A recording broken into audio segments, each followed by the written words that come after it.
and your tattoos are golden grill. What makes me feel this way?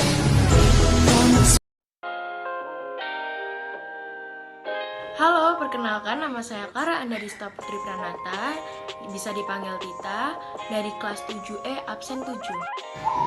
Hai, nama saya Gracia, absen 15 dari kelompok 5. Hai, nama saya Jonathan Cristiano, absen 17 dari kelompok 5. Kami dari kelompok 5 di L5 akan mengkolaborasikan mata pelajaran PKN, IPA, dan Agama.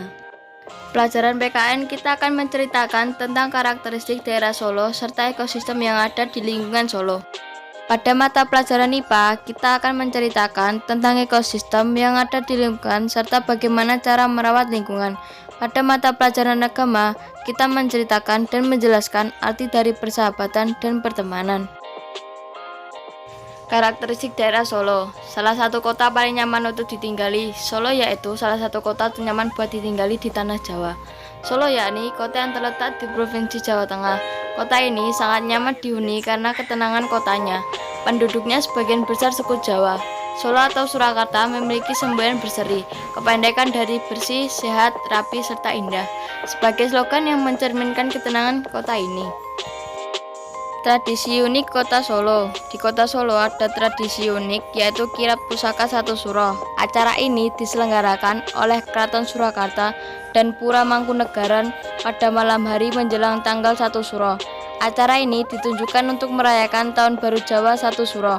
Pusaka-pusaka yang memiliki daya tarik magis tersebut dibawa oleh para abdi dalam yang berbusana Jawi jangkep.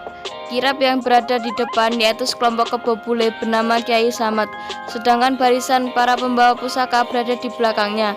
Yang paling unik ialah tak kala kebo bule ini mengeluarkan kotoran, maka orang akan saling berebut untuk mendapatkan kotoran kebo bule ini.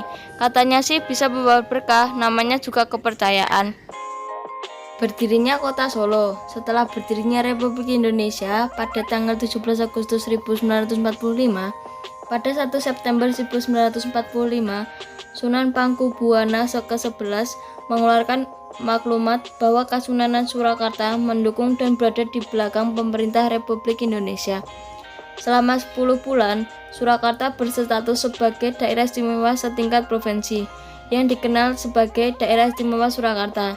Status Daerah Istimewa Surakarta secara yuridis diatur dalam penetapan pemerintah nomor 16 SD tahun 1946 dan Surat Wakil Presiden tanggal 12 September 1949. Ekosistem adalah suatu sistem ekologi yang terbentuk oleh hubungan timbal balik tak terpisahkan antara makhluk hidup dengan lingkungannya. Ekosistem bisa dikatakan juga suatu tatanan kesatuan secara utuh dan menyeluruh antara segenap unsur lingkungan hidup yang saling memengaruhi. Contoh ekosistem yang terdapat di daerah Solo. Bengawan Solo sudah menjadi bagian hidup masyarakat di Wonogiri hingga Gresik.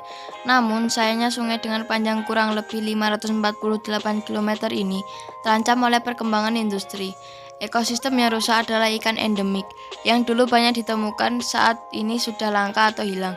Sedangkan untuk manusia tidak terdampak selama tidak digunakan untuk kebutuhan sehari-hari. Cara mengatasi pencemaran air dapat dilakukan dari usaha pencegahan seperti tidak membuang sampah ke sungai, mengurangi penggunaan deterjen dan obat kimia berbahaya seperti pestisida, serta menggunakan air sebelumnya saja. Komponen ekosistem adalah sebagai daerah yang dihuni beberapa populasi. Komponen ekosistem bisa dibedakan menjadi dua bagian, yakni seperti di bawah ini. Komponen biotik. Komponen ini merupakan anggota dari ekosistem yang berupa makhluk hidup, misalnya mikroorganisme, jamur, protista, tumbuhan, hewan, dan manusia. Dalam lingkungan ini terdapat hubungan-hubungan antar organisme yang saling menguntungkan maupun merugikan, bahkan terjadi persaingan dalam memenuhi kebutuhan masing-masing. Adapun contoh interaksi antar makhluk hidup, tumbuhan sebagai protista berperan sebagai produsen, hewan dan manusia berfungsi sebagai konsumen, sedangkan mikroorganisme dan jamur sebagai dekomposer. Komponen abiotik. Kemudian abiotik adalah komponen benda tak hidup. Walaupun begitu, keberadaan komponen ini hampir tidak mempengaruhi secara langsung keberadaan dan penyebaran organisme tertentu. Berteman. Berteman bisa kita artikan sebagai hubungan atau relasi yang terjadi antara dua orang atau lebih. Di dalam pertemanan, hubungan yang terjadi biasanya hanya sebatas membangun kedekatan, keakraban, mengerjakan tugas bersama, atau bermain bersama. Manfaat berteman sebagai makhluk sosial, kehadiran dan perhatian orang lain merupakan wahana untuk saling memperkembangkan diri. Dalam hidup, persahabatan akan semakin memupuk persaudaraan, kasih, dan cinta serta rasa kepedulian. Dalam hal pertemanan, Paulus dalam surat kepadanya, jemaat Filipi menasihatkan kepada kita, janganlah tiap-tiap orang hanya memperhatikan kepentingannya sendiri, tetapi kepentingan orang lain juga. Filipi 24:8. Arti persahabatan. Sebuah persahabatan membutuhkan suatu perubahan sikap, tidak hanya menuntut orang lain untuk dapat menghasilkan sesuatu yang lebih baik dan lebih damai.